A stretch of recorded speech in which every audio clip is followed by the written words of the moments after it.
아시아 지역의 주요 이슈 키워드와 관련 검색어를 보면서 살펴보도록 하겠습니다. 관심을 모았던 중국의 경제공작회의가 16일 폐막했습니다. 자세한 내용 첫 번째 키워드로 살펴보겠습니다. 첫 번째 키워드 바로 중국의 중앙경제공작회의 폐막입니다. 이 회의가 이틀간의 일정을 마치고 16일 폐막했습니다. 중국의 내년 경제 정책 방향을 확정짓는 중요한 회의였는데요. 어떤 내용이 오갔는지 관련 검색어로 살펴보도록 하겠습니다. 관련 검색어 소비 중심 그리고 내수 확대입니다. 새 지도부는 소비 중심의 내수 확대와 2020년까지 소득 2배 계획을 실현하기 위해 연 7% 이상의 안정적인 성장을 지속하기로 하는 정책 목표를 발표했습니다. 이를 위해 적극적인 재정 정책과 온건한 통화 정책 방침을 유지할 계획인데요.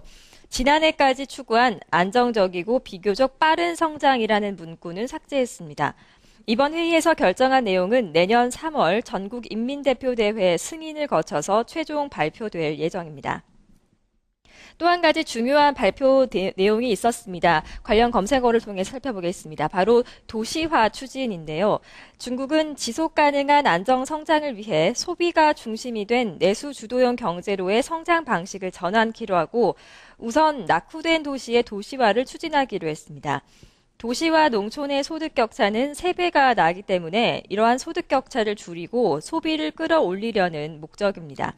이를 위해 철도 건설과 같은 교통망을 정비하고 농촌을 현대화, 또 유통체제를 개혁하는 등의 안을 추진하는 것으로 알려졌습니다.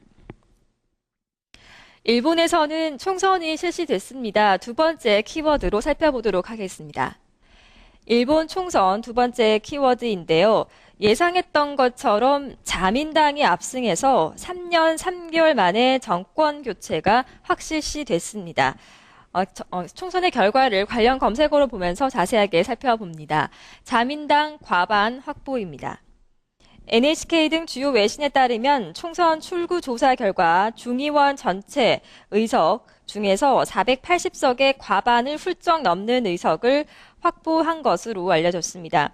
또 27에서 35석 정도 확보가 예상되는 공명당과 자민당이 연립정부를 구성할 예정이어서 이를 합치면 총 의석은 320석에 달할 것으로 예상됩니다.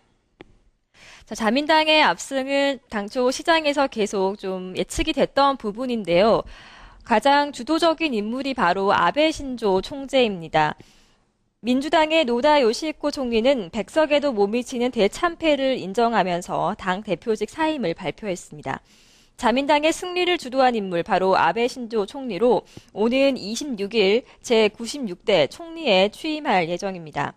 아베 정권은 공약으로 경제 부양을 위한 2%의 물가 상승 그리고 금융 완화책 등을 내세웠습니다.